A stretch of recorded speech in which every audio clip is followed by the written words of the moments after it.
Hello दोस्तों, welcome back to my YouTube channel. आज के वीडियो में हम मेजॉरिटी एलिमेंट की प्रॉब्लम के सॉल्यूशन को डिस्कस करेंगे और इसको ड्राई रन करके भी देखेंगे।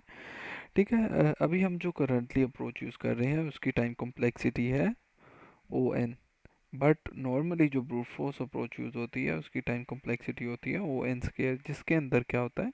अभी अगर हम क्वेश्चन देखें, इसके ऊपर बाद में आते हैं। अगर हम क्वेश्चन देखें तो क्वेश्चन में कह रहे हैं given an array numbers of size n return the majority element. ठीक है, वो कह रहे हैं majority element is the element appear more than n by two times. ठीक है, कह रहे हैं मेजॉरिटी एलिमेंट वो है एक अरे के अंदर जो कि एन बाई टू टाइम से ज़्यादा बार आ रहा है। और इसके आगे इन्होंने लिखा हुआ है you may assume that majority element always exist in the अरे। मतलब कि मेजॉरिटी एलिमेंट हमेशा एग्जिस्ट करेगा ही करेगा, मतलब कोई एक ऐसा एलिमेंट ऐसा होगा ही होगा जो कि एन बाई टू से ग्रेटर है। मतलब एन बाई टू क्या, अगर चार एलिमेंट की अरे है, अगर हम उससे टू से डिवाइड करें तो मतलब दो एलिमेंट बन गए। मतलब कोई एक ऐसा एलिमेंट होगा ही होगा जिसके जो कि दो से ज़्यादा बड़े साइज़ का होगा, मतलब एक अरे के अंदर। ठीक है, अगर फॉर एग्जांपल यहाँ पर मैं आपको बताऊँ तो यहाँ पर एक ऐसा एलिमेंट मौजूद है जो कि एन बाई टू से ग्रेटर है। मतलब थ्री, थ्री का साइज है टू, मतलब थ्री दो बार आ रहा है। थ्री का काउंट है टू, मतलब दो बार आ रहा है और टोटल अरे का साइज है थ्री। अगर हम थ्री को डिवाइड करेंगे टू से तो हमारा आंसर आएगा वन। ठीक है, क्योंकि हम इंटीजर को डिवाइड कर रहे हैं। ठीक है, हमारा आएगा आंसर वन। और जब हम देखेंगे तो थ्री वन से ग्रेटर टाइम आ रहा है। ठीक है, ये इसका सिंपल सा मतलब है। आज हम ड्राई रन भी देखेंगे इसको। रो एन टाइम कॉम्प्लेक्सिटी है, कोड को मैं बता देता हूँ क्या सिनेरियो चल रहा है। हमारे पास एक अरे है जिसको हम वेक्टर्स कह रहे हैं। एक अरे है, अरे लेट करके चलते हैं। हमने उसका लेंथ फाइंड कर ली, काउंट को ज़ीरो किया, कैंडिडेट ज़ीरो किया। ठीक है, अब अगर मैं टू दो लूप लगाता, ठीक है, O n square time complexity के साथ मैं इसको कंपेयर करूं, तो दो लूप वाले सोल्यूशन के अंदर ये होता है कि मैं एक लूप में रह के करता, हर एलिमेंट का काउंट चेक करता है। अगर मैं इसका चेक कर रहा हूँ तो इसमें देखते हैं कि कितनी बार काउंट आ रहा है इस एलिमेंट का। जितनी बार भी काउंट आ रहा होता है इस अरे के अंदर इस एलिमेंट का, मैं क्या करता, फिर नीचे कंपेयर करता कि क्या ये काउंट जो करंटली मैंने गेट किया है greater than n by two है कि नहीं। अगर तो है तो मैं डायरेक्टली उस नंबर को रिटर्न कर देता, एल्स मैं दोबारा से कंटिन्यू करता अपनी नेक्स्ट आइट्रेशन। ठीक है, इस तरह से उसका सोल्यूशन होता। लेकिन अभी हम सिंगल लूप के साथ इसको कर रहे हैं तो इसका सोल्यूशन मोरे वोटिंग एल्गोरिदम के थ्रू कर रहे हैं। इसको अगर मैं बताऊं आपको तो यहाँ पर सिनेरियो ये रहेगा, कोई एक ऐसा एलिमेंट क्योंकि एग्जिस्ट करता ही करता है जो कि एन बाई टू से ग्रेटर है। जिसका मतलब है यहाँ पर ये जो पार्ट ऑफ कोड लिखा हुआ है ये फर्स्ट टाइम तो ज़ीरो ही है हमारा अकाउंट। फर्स्ट टाइम हमारा अकाउंट ज़ीरो है, जिसका मतलब है फर्स्ट कैंडिडेट जो भी होगा, मतलब फर्स्ट एलिमेंट जो भी आ रहा है उसको हम लेट करके चल रहे हैं कि वो हमारा कैंडिडेट होगा। ठीक है, फॉर एग्जांपल यहाँ पर अगर थ्री है तो फर्स्ट एलिमेंट जो भी आ रहा है इसको मैंने कैंडिडेट बना दिया यहाँ पर। ठीक है, अब कैंडिडेट बना दिया, इसका काउंट वन कर दिया हमने, क्योंकि नंबर जो भी करंटली हमने एक्सेस किया हुआ है उसको हमने कैंडिडेट बना दिया, तो एक कैंडिडेट इक्वल हो जाएगा और इसको हमने वन कर दिया काउंट को। ठीक है, अब क्या करेंगे। अब नेक्स्ट अगली बार काउंट तब ही ज़ीरो होगा जब उसे कोई एक ऐसा एलिमेंट मिल जाएगा जिसका काउंट अरे के अंदर ग्रेटर देन जो भी पीछे काउंट आया है उससे है, मतलब greater than n by two है। आम अल्फाज में हम ये कह सकते हैं कि कोई एक ऐसा एलिमेंट एग्जिस्ट करता है जिसने इस काउंट को ज़ीरो कर दिया है जो कि greater than n by two है। ठीक है, इसका मतलब ये बन गया। ठीक है, अगर मैं इसको ड्राई रन करके दिखाऊं तो इसका सिनेरियो कुछ ऐसा रहेगा। मेरे पास अरे है, ठीक है, कैंडिडेट है हमारा ज़ीरो।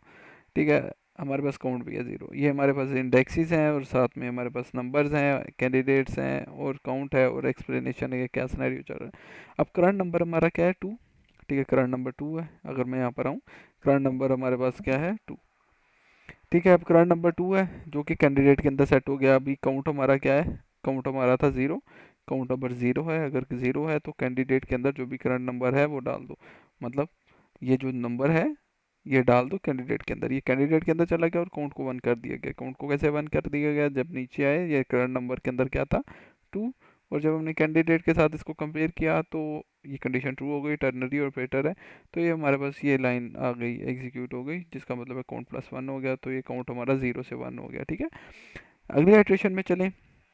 अगली आइट्रेशन में भी हमारे पास 2 मिल गया, ठीक है। अगली आइट्रेशन में जब 2 मिला, काउंट की वैल्यू 1 है, तो ये हमारे पास ये कंडीशन रन नहीं करेगी। नीचे आएंगे, नीचे हमारे पास यहाँ पर जब इसको कंपेयर किया जाएगा, कैंडिडेट हमारा ऑलरेडी 2 है। अगर मैं आपको दिखाऊं, कैंडिडेट हमारा 2 है और जो सा करंट नंबर है वो भी 2 है, जिसका मतलब क्या है, काउंट हमारा इंक्रीज कर देगा, 2 बन जाएगा।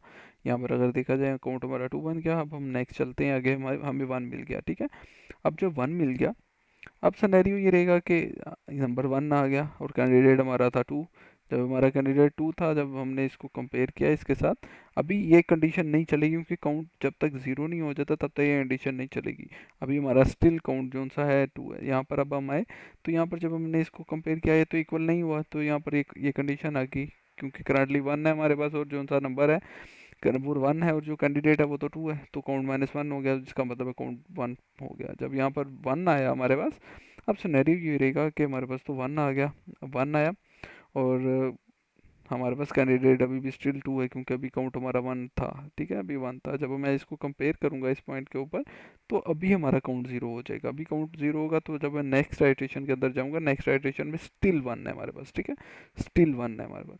और जब मैं यहाँ पर आऊँगा, तो मैं कैंडिडेट अपना रिप्लेस कर दूंगा, क्यों, क्योंकि काउंट तो 0 कर दिया था मैंने लास्ट टाइम, और जब कैंडिडेट हमारा 2 था उसको मैंने ओवर राइट करके 1 कर दिया, क्योंकि 1 के अंदर पोटेंशियल है, क्योंकि अभी 1 हमारा ग्रेटर टाइम आ गया हुआ है लास्ट जितने भी एलिमेंट गुजरे हैं उससे, ठीक है। अब नेक्स्ट चलते हैं, हमारा क्योंकि 1 आ गया, ठीक है। अब हमारा काउंट था 1, हमारा काउंट 1 बन गया, ठीक है, काउंट 1 बन गया, क्योंकि हमारा कैंडिडेट भी 1 था और हमारा करंट वैल्यू भी 1 था, तो हमारा काउंट 1 हो गया। अब जब नेक्स्ट वैल्यू आएगी, नेक्स्ट वैल्यू हमारी होगी 2, नेक्स्ट वैल्यू 2 होगी, ठीक है। नेक्स्ट वैल्यू 2 होगी, काउंट हमारा भी स्टिल 1 था, ले तो हमारा एक पार्ट ऑफ कोड नहीं रन करेगा। नीचे जाएंगे, नीचे जब दोनों आपस में कंपेयर होंगे, तो कैंडिडेट हमारा था 1 और जो अम, हमारा करंट वैल्यू थी वो चेंज थी, तो काउंट माइनस हो गया, जिसका मतलब है 0 हो गया। अब जैसे ही 0 हुआ, तो हमारा कैंडिडेट क्या हो जाएगा, हमारा कैंडिडेट यहाँ पर रिप्लेस हो जाएगा, क्योंकि काउंट तो हमारा 0 हो गया इस पॉइंट के ऊपर। और जब हमने ये वैल्यू अपनी देखी, तो हमने अपना कैंडिडेट रिप्लेस कर दिया, ठीक है, और अपना काउंट 1 कर दिया। इस तरह से इसको एग्जीक्यूट किया गया है। आम अल्फाज में अगर बताऊँ, तो ये कंपेयर होगा, जो हमारा एक ऐसा एलिमेंट है वो ढूंढ रहे हैं हम पूरी अरे के अंदर, जो कि बाकी सब एलिमेंट से ग्रेटर हो, ठीक है। अब ये काउंट जो सा है हमारा ये हैंडल कर रहा है, ठीक है। जैसे ही हमें कोई एक ऐसा कैंडिडेट मिल जाएगा जो कि बाकी एलिमेंट से ग्रेटर है, तो ये काउंट हमारा 0 हो जाएगा, ठीक है। अगर इनिशियली मिल गया हुआ है, तो हमारा काउंट कभी भी 0 नहीं होगा, जिसका मतलब है कैंडिडेट कभी रिप्लेस नहीं होगा, ठीक है। इस तरह से इसका सोल्यूशन बनता है। अब इसके अंदर एक एच केस भी है, क्योंकि इन्होंने मेंशन किया हुआ है कि आप ये ज्यूम कर सकते हैं हर बार मेजॉरिटी एलिमेंट एग्जिस्ट करेगा ही करेगा, ठीक है। जिसका मतलब ये है कि अब हम मेजॉरिटी एलिमेंट एग्जिस्ट करेगा ही करेगा। अ, अगर तो इस तरह से ना होता, तो हमारी ये करे एग्जिस्ट करती है, जिसमें हमारा जो था, अगर इस तरह से ना होता, तो अगर इस तरह से हमारा अरे होती, तो यहाँ पर इशू हो जाता, क्योंकि हमारा जो करंट कैंडिडेट है वो 3 है, तो ये करंट कैंडिडेट 3 बन जाता। जब कैंडिडेट 3 बन जाता, क्योंकि कैंडिडेट बाकी तो कहीं एग्जिस्ट ही नहीं करता, तो ये 3 बन गया यहाँ पर कैंडिडेट। जब 3 बनेगा, 3 रिटर्न हो जाएगा, जिसका मतलब ये है कि ये गलत आंसर है। तो इसके लिए एक एक्स्ट्रा कंडीशन ऐड होती, जिसका मतलब ये होता कि इफ़ अगर तो कोई काउंट ग्रेटर देन n/2 है, तो फिर हमारा कैंडिडेट रिटर्न करो, वरना ना करो, ठीक है। इस तरह से कोई कंडीशन इसकी बनती। तो अभी के लिए, क्योंकि क्वेश्चन में गिवन नहीं था, क्वेश्चन में उन्होंने ये कहा था कि एग्जिस्ट करेगा ही करेगा, तो इस तरह से हम इस सोल्यूशन को लेकर चल सकते हैं, ठीक है, मोरे वोटिंग एल्गोरिदम के थ्रू। तो ये वीडियो थी आज की, थैंक यू वीडियो देखने के लिए।